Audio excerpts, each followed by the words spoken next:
ఇస్తుర్రు, థియేటర్కి వచ్చి సినిమా చూస్తుర్రు అనే ఒక గ్రేట్ కల్చర్ ఉంది మన దగ్గర. అండ్ హిందీ సినిమా టికెట్లు 400-500 ఉంటాయి. Comparatively our ticket prices are less. Still we collect. వాళ్ళు ఇండియాలో 28-29 స్టేట్లలో వచ్చే కలెక్షన్లు మనం 2 స్టేట్లలో ఇచ్చేస్తుంటాం మన తెలుగు ఆడియన్స్ అంత చిన్న టికెట్ ప్రైస్తో. సో ఇంతమంది బతుకుతున్నారు, థియేటర్లో పనిచేసిన వాళ్ళు కావచ్చు, వాళ్ళు కావచ్చు. ఒక 2 నెలల నుండి సినిమా లేదు థియేటర్లో. ఇప్పుడు మనం అందరం కలిసి సంతోషపడాల్సిన విషయం, ఒక సినిమా వచ్చింది, మళ్ళీ థియేటర్కి జనాలు వచ్చిర్రు, థియేటర్లకి రెవెన్యూ వచ్చింది, కొన్ని మూసేద్దాం అనుకుర్రు. అది ఇంత నడుస్తున్నప్పుడు ఇంకా మీరు చూడకుండానే ఇచ్చిర్రని మీరు అంటారు. అది పొద్దున్న నుండి నాకు 10 మంది చెప్పారు, అది చూడకుండా ఎందుకు ఇస్తున్నారు అనే సినిమాకి రివ్యూ అని. కొన్ని చోట్ల షో అయిపోకముందు. అండ్ కొంతమంది ఫస్ట్ హాఫ్కి ఒక రివ్యూ, సెకండ్ హాఫ్కి ఒక రివ్యూ. సెకండ్ హాఫ్ రివ్యూ రాస్తున్నప్పుడు, ఫస్ట్ హాఫ్ రాస్తున్నప్పుడు మరి సెకండ్ హాఫ్ ఎప్పుడు చూసిర్రు, పాజ్ చేసిర్రా మరి థియేటర్లో తెలియదు. సో ఇట్లా మరీ మనం అంటే మా శత్రువులు ఎక్కడో ఉండరు. సో మన ఇండస్ట్రీ ఎంత మంచిదని ఇక్కడ మనం ఆనందపడుతున్నాము, ఇంత మంచి ప్లేస్లు ఉన్నాము, ఆడియన్స్ ఇంకా థియేటర్ని ఎంకరేజ్ చేస్తున్నారని. అట్ ద సేమ్ ప్లేస్ ఇట్లాంటివి కూడా జరుగుతుంటాయి. అంటే నాకు తెలిసి మనం చేంజ్ చేయలేము అనుకుంటా. You should become bigger than a problem, like I said yesterday.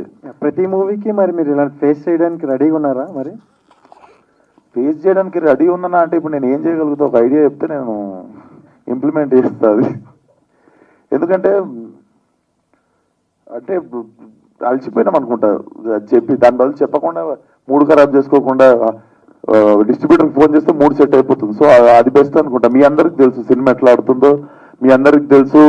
ఇదేదో ఆడకుండా హౌస్ఫుల్ కాకుండా సినిమా కలెక్షన్లు రాకుండా నేను ఈయన కూర్చొని ఏదో మూమాటకి. యాక్చువల్గా అయితే మేము కేక్ పెట్టుకోవాలి, బయట క్రాకర్స్ కాల్చాలి.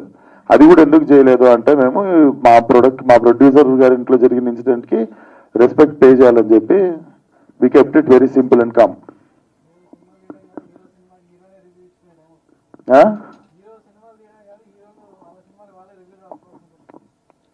ఒకసారి పబ్లిక్ కూడా చెప్పుడు సార్.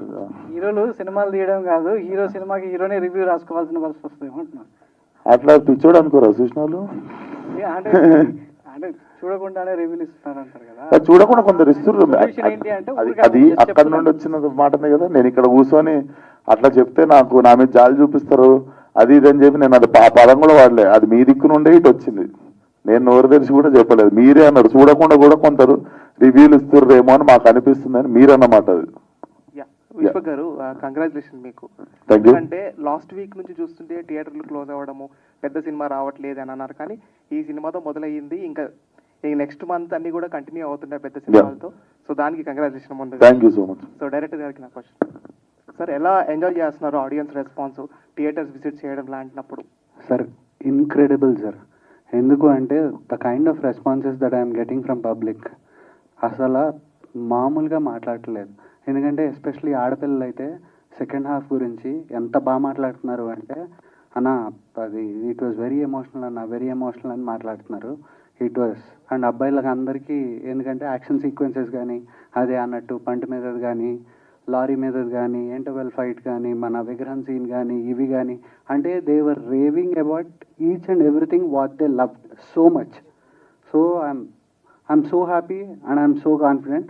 ఎందుకు అంటే ఇంత లవ్ నాకు డిస్ట్రిబ్యూటర్స్ ఫోన్ చేసి సీడెడ్ నుంచి, ఆంధ్ర నుంచి, నైజాం నుంచి అందరూ చెప్తుంటే, రెవెన్యూలు చెప్తుంటే ఐ వాజ్ థ్రిల్డ్ సార్ ఓపెన్గా. And greatest of the compliment Balakrishna garu ఇందాక వచ్చిన వెంటనే చెప్పినప్పుడు ఐ ఫెల్ట్ అసలు ఎంటైర్ ఫ్యామిలీ చాలా ఇంటెన్సిటీ ఉందండి, వెరీ ఎమోషనల్, చాలా బాగుంది అని. And yeah, it was a great moment. షో గారు, అంటే ఇందాక రివ్యూస్ గురించి మాట్లాడుతున్నాం కదా, అంటే మరి ఏమన్నా అంటే గతంలో కూడా అన్నారు ఒక 1 వీక్ దాకా రివ్యూస్ ఇవ్వకుండా కొంత చూద్దాం అన్నట్టుగా గతంలో కొంతమంది ప్రొడ్యూసర్స్ అన్నారు. మరి దానిపైన ఏమన్నా మీరు మాట్లాడుకోవాలి? అట్లీస్ట్ వారం అన్నారు సార్. పొద్దున్న 6ంటికి రివ్యూలు రాసిర్రు, 5ంటికి రాసిర్రు. అది కూడా అసలు ఇప్పుడు సరే, ఇప్పుడు నిజంగా చూస్తే ఒక లెక్క రాయవచ్చు, ఏదైనా నిజంగా ఒక వీక్ ఏదైనా పట్టుకొని దాని గురించి రాయచ్చు. ఏదైతే ఎక్స్ ఫ్యాక్టర్ ఉందో, మ్యూజిక్ కిరక్కొట్టేసిన cinema, music was very bad. అది అంటే బేసిక్గా చూడలేదు, అర్థమైపోయింది. అది ఏదో నైట్ నేను పొద్దున రాసేసుకొని పెట్టుకుర్రు, పొద్దున పోస్ట్ చేసిర్రు అది అంతే. సో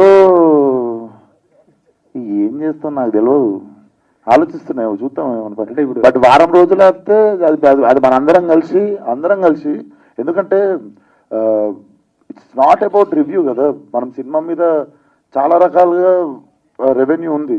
అంటే దీనిపైన ఇప్పుడు ఇండస్ట్రీలో చాలా డిస్కషన్ కూడా అంటే జరుగుతుంది. ఏం లేదు సార్, ఎంత డబ్బు, ఎంతమంది ఎంప్లాయ్మెంట్, ఎంతమంది కష్టం కదా అది. అంటే రివ్యూలు కూడా ఎట్లున్నాయంటే చిన్న రివ్యూ రైటర్స్ ఉన్నారు కదా, వాళ్ళు ఏం చేసేస్తారంటే